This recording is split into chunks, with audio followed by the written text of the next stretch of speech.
Thanks, everyone. Now, we all know that Japan is awesome. That's why we live here. By the way, how many of you are actually Japanese? You would say you're Japanese, and I would include me. And yes, I feel I am Japanese too.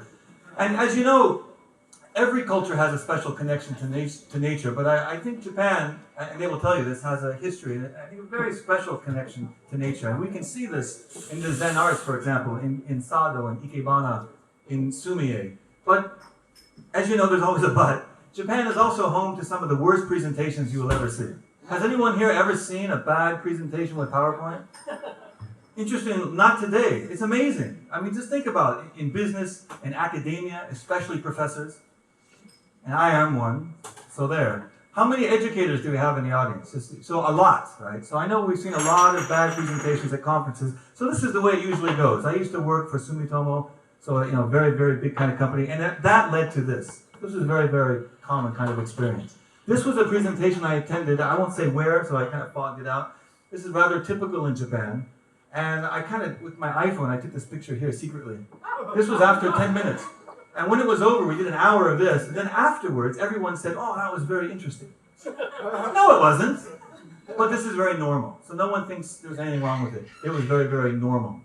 So whether we're using Keynote or PowerPoint or other kinds of multimedia, we know that the technology is good. But it does have a dark side, doesn't it? Now, you've probably seen this before. I wondered what if Darth Vader tried to convince Luke to come over to his side using PowerPoint, right? So there it is. Right, there it is. The Force is with you. You are not a Jedi yet. It is your destiny. Repeat that. And then down at the bottom, see my website for more information. And we can't see Darth Vader's face. He's very up high. It's sort of a wall in between. It's not very naked at all. So this is not naked. We don't want to do it this way. When I think of the naked style, I think of Yoda, right? There it is. Nothing on the slide, really. Front and center. He's like 870 years old, but still, there he is, front and center, right? Nice to meet you. You are not a Jedi yet, right? Nothing to worry about. So, there was life before PowerPoint, believe it or not. But it was a very long time ago in a galaxy far, far away. Perhaps some of you gentlemen, remember this scene from 1977 in our world. And here's the general speaking to the droids and to the pilots and the navigators about how they can defeat the Death Star. No bullet points used. This is how it was done. It was a vector animation. It was brilliant. If this presentation was done today, it would look like this. And we know that. And this would not be effective at all. Not effective at all. And of course, nothing closes like a thank you slide to really get the troops going out there. Okay, so this would be ridiculous. We know this is ridiculous, but yet it still goes on. So these are the themes: restraint, simplicity, and naturalness. This is the philosophy used when we design the presentations for TED or TEDx or in all sorts of different businesses and academia. But you could use this for all sorts of design. You could use this for the design of your life, right? This wouldn't be everything, but imagine if you sort of led your life with these three principles. These are principles that are often missing, not only in design, but just in our daily life. So I would like to focus on naturalness a little bit. And naturalness reminds me of this phrase, hataka no tsukiyai, right? We've all heard of this before. Naked, we're all the same. Naked communication, remove the barriers. And it's inspired, of course, by the onsen. How many of you enjoy going to onsens? I know Darren says you're going like every other day. So we love it, right? There's just something sort of primitive in a way and natural about being in the hot water and even being outside connected to nature. It's just I was really hesitant, like many of you were maybe 20 years ago when I came to Japan. What? Go with my coworkers outside naked? That seemed like a very strange thing. But then once you do it, completely naked, right, connected to the universe and to nature, you find it's very simple and a very natural thing. Not only humans, but other primates too. Love it. It's natural. And also babies. So this is my daughter when she was 2 weeks. Now, anyone can make a baby. You don't have to apply for that. It's not hard. But she's now 1 year. But this is at 2 weeks. So we were worried, well, she might cry, in the bath. The hot water was in the sink when she was that small. But she didn't cry. She loved it. So naturally, once you put her in that hot water, then they loved it. So it's just something about it. And then later on at 7 months, same thing. Loves the water, that warm water. And it's hard to get her out, actually. So we're really drawn to the ofuro. And this idea of being naked is really a good metaphor. You can see it a lot in the literature, right? So even Steve Jobs in his Stanford address a few years ago, talked about this idea of being naked. We're already naked, right? So there's no reason not to follow your heart, follow your dreams, which has been the theme all along. It's risky, like being naked. You won't always win, but that's what you got to do. And Steve Jobs is a guy who's taken a lot of risks. He's failed a lot too, but he's obviously won really big as well. So the ofudo, there are many different kinds. I won't get into all the different kinds of ofudo and what it means, but there are some lessons. Do you know where this is? I think Nathan Bryan, sitting in the front row, probably knows where this is. I've seen you on TV at this very place. Yeah, so, right. You know where this is? Arima, right? Arima. How many people have been to Arima Onsen? Like almost everybody. All right, good night, ladies and gentlemen. And it's lovely, isn't it? You can have your own private room, and you're there with the take, which is a whole other story. I love bamboo. And we have a real special connection to nature. Being in the water, in the bath, in nature. There's nothing like it, right? There's nothing like this. This is really why I live in Japan, just to travel around and stay in these places. And there's something very intuitive and sort of natural. In the hot water, in nature, is even best. So there are many, many lessons, but I whittled it down to 7, and then with some practical applications for presentation too. So the first thing, of course, when we're presenting, communicating, or bathing, is we must be fully naked. You cannot be a little bit naked. You cannot wear your Speedo into the ofudo or to the onsen. You must go completely naked. And that's true with good communication too. Transparency, which was the theme of Morgan's talk. It's very hard to be transparent. Maybe that's why when you Google transparency, you get an unexpected kind of picture. Because we talk a lot about it, but it's very hard to follow through on this idea of really, really being naked and transparent. When we're in the ofuro, in the onsen, we really can remove the barriers or all the masks. That's the metaphor, right? Get away from the lectern. If you have a lectern, usually you don't need it. Yesterday we were setting up here, and they just assumed we want to put every presenter behind this box. And we had to sort of fight. We don't want to do that. We don't want to do that. No, presenters go there, right? Behind the box. Hello, everybody. Right? That's not how to do it. You want to get out. I mean, you're a teacher. I see you teach. You're a great teacher. I hear about you. You don't hide behind the box, right? You get there and you mix it up with the students or with your coworkers or whatever it is, right? The third thing is, of course, we are on the same level, whether we are a monkey or a human. Now, in this thing, you're all naked, these two guys, which one's the shacho and which one's the ucho? How can you tell, right? That's the idea, right? Kind of like a uniform. We wear the same uniform, we don't really know. This is the best uniform. How can you tell? You can't tell. They're about the same age. Right? The fourth thing is you are completely exposed. So you've all been to onsen. Sometimes you have to go really far out, completely naked, walk around, right? And you feel very much exposed. But that's the way it is when you present from the heart or communicate from the heart or design from the heart. It's a risky thing to do. So these are just some examples from TEDx Tokyo, where I'm speaking next month. This was actually 2 years ago. And this is Barry Eisler, the author, the novelist. There he is. No slides at all, actually. Front and center, connected to the audience. And this is my buddy Ken Mogi, who's a brain scientist in Tokyo. And when he presented too, very much in the sort of the Steve Jobs style, front and center, very visual, but very naked, not hiding behind the podium, not hiding behind bullet points. So he is Japanese, and he's a great presenter. And I've met many, many great presenters from Japan actually recently. The other thing about the onsen is it's really a chance to slow down. And when we're preparing a presentation or any other kind of design, we first need to slow our busy mind. This, if you can't read it in the back, it says we cannot see our reflection in running water. This is no Taoist chestnut. It is only in the still water that we can see. Right? And I have a very famous person who will echo this same thing. Everyone knows John Cleese, right? So he says the very same thing, talking about creativity. So what I'm saying is that if you get into the right mood, then your mode of thinking will become much more creative. But if you're racing around all day, ticking things off on lists, looking at your watch, making phone calls, and generally just keeping all the balls in the air, you are not going to have any creative ideas.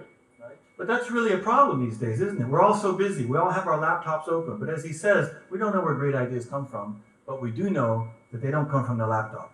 So a differentiator, as much as possible, is to turn your iPhone off, turn technology off, get away from it, and really clear your busy mind. One more thing is the lessons in contrast that onsen has. What's the contrast here? So snow is very cold, it's cold temperature, and then the very hot water. That's a contrast, right? And contrasts are attractive and beautiful here in the snow, right? So we can use contrast visually, such as big and small, and on and on. The direction, shape, and color, age, or size, right? And of course, the contrast we find in nature with colors and textures and so on. They're everywhere. And even in storytelling. One of the reasons why Star Wars is such a, still to this day, well, it's only been 30-something years, but it is regarded as such a powerful story, is the contrast. The contrast, of course, good versus evil, but also the contrast between all the characters. Even the characters on the same side have to negotiate meaning. And this is kind of like jazz. Jazz is all about negotiating meaning. And that's interesting. That's compelling. Right? Bullet points never really do that. And then the last thing is, of course, we have to watch the time. Whenever we're presenting in the TED style, it's 18 minutes. We don't go over that. And when you're in an onsen, you have to be careful of the time, right? So you got to keep it short when you're presenting. This is how most people think a presentation goes, right? So here is the warming up period. And then they're very Genki here, and then at the end I'll just taper off. It doesn't go that way, does it? This is a human attention span. They're very Genki at the beginning. Everybody wants you to be successful. This is called the honeymoon period, because as you know, when you first get married, it's really great, and then it's, well, in my case, it just keeps going up like this, but for a lot of people. And then, of course, it goes down, but then it goes up again when you say, this is my last slide, and then boom, everyone's Genki again. So that's what we're dealing with. But brain science, recent science, shows what we already know intuitively, that we need a break. So John Maida, or Medina, has the Brain Rules book, which I always recommend. One of the brain rules is, you know, you have to take a break after every 10 minutes. Do something different, right? Tell a story, show a video, something, but people just can't sit. So we're asking you to actually sit for a long time. It's very difficult. This is what you're finding. That's just a natural thing. So in education, or whatever it is, we have to break it up.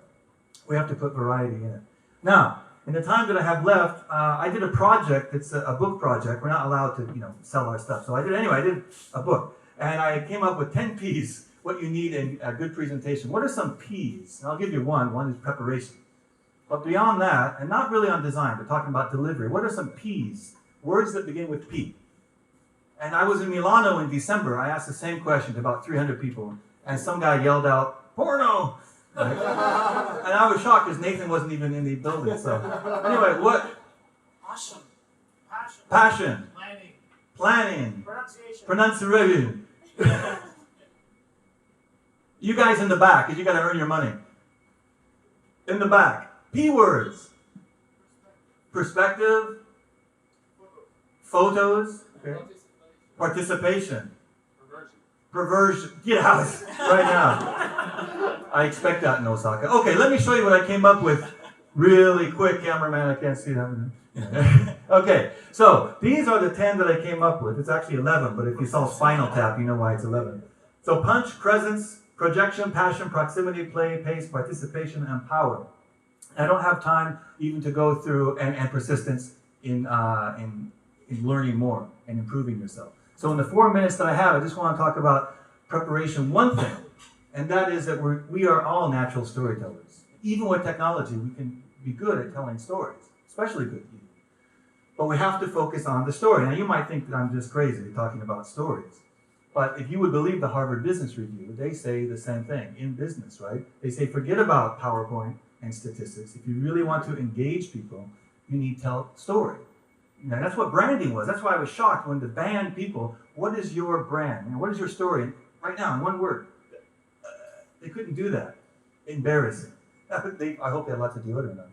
So this is basically what a story is. We want to move people from a state they are to a different state. Change behavior, change of perspective, give them new information, something. But it's about change. Okay, so in any presentation or meeting, you first have to make a connection, right? So here we have punch, presence, and projection. I'll just stick with punch. Punch stands for P, to make it personal, right? Something personal to you. TED is really good at that, at people telling their own personal stories. Something unexpected. We love unexpectedness. If you watch Japanese TV program, what's the most common expression on Japanese TV? Let's all do it. Okay, I'll be Mino Monta. I'm Mino Monta, and I pull something open, right? Here's the answer, and you all participate. Say no. That's unexpected, and we are engaged. Make it novel, something new. We want to learn something new, right? Not just repeat the old thing. And then, of course, to challenge people's perspective, kind of push them a little bit. And then humor. Now, people say humor is a bit dicey. You have to be careful. And yeah, maybe you do. Not jokes, not stupid, lame jokes, but, you know, basically all the presenters today had a sense of humor. And so use that, right? It's a form of emotion that's very important. And then engage with passion and play. We all know how important play is. We are born to play. Children naturally learn that way. As this child, we're playing jazz. Here's the child in Maui, can't stop dancing. Naturally, that's how we learn. And then, what happens? We go to school. Right? And then we keep going to school. And then we go to college. And then we go to college. And then there's some guy in the front, hello, down there. Or some guy about 2 inches tall. And then we go to grad school. And then we go to work. And then we go to conferences. Right? And then we're back to my conference in Osaka. And this is a cycle that continues. But you might know the old Confucius chestnut, right? I hear and I forget. I see and I remember. Seeing is very good. But if I do, then I really understand. But maybe we could change this to play, since play is a form of doing. And there's not enough of that. And then we wonder, why are these people bored? Why are my students, why are my coworkers bored at this presentation? Well, maybe it's a setup too. Around the world, universities look like this. And like this. Not designed for education. And this, we have a wall, another wall, a computer, another wall, reading notes, another wall. But would you have a conversation with your girlfriend or your boyfriend like this? Let me, I have 5 major points. First, I love you very much. No, you just have a conversation. Well, you can do that in business too. And the great presenters like Steve Jobs and others can do that. And the presenters that we've had today. Now, this stuff is serious. Play is not just for kids. This is the lead presenter or lead designer at Microsoft. Bill Buxton's actually very famous before he joined Microsoft. But as he says, this stuff is too important to take seriously. Right? I love that line. It's my favorite line. It's too important to take seriously. You've got to play. If you're going to innovate, you've got to play. You've got to mix it up. And when I worked at Apple, we had whiteboards everywhere. All the walls were whiteboard and beanbag chairs. We were playing all the time, messing around, being creative and weird. That's where the good ideas come from. And then Hans Rosling is one of my favorite presenters who plays. Some of you know Hans. See that? In China, they're moving against better health. They're improving there. All the green Latin American countries, they are moving towards smaller families. Right. The yellow ones. And that's a very serious person, right? Who's not afraid to smile. So since I only have 30 seconds left, I'm going to do something you should never do. But what's more important than showing you my desktop, which I shouldn't do, is to be on time. Because that's the TED commandment. So I'm just going to leave you with passion, because that is an important one. Let's skip ahead. Oh, that's actually cute, though. Too bad. Oh, that's too bad. Zannen. And then I'll just finish on passion, because passion is really important. So there's 2 things about passion. One is the language that you use. And when I think of the language that you can use, I think of Steve Jobs. Wonderful, incredible, amazing, incredible, better, cheaper, very thin, extraordinary, phenomenal, unbelievably great, way better, phenomenal, incredible, phenomenal, wonderful, great, awesome, remarkable. Writing this down? Really great, simple. Could be talking about your product. The thing is, he's sincere. That's simple. Really wonderful. You might think he's over the top, Very nice. but he's Great, sincere. pretty easy, wonderful. Okay, so there's language, but there's also body language. And when I think of body language and sincerity and passion, I think of course, Steve Ballmer.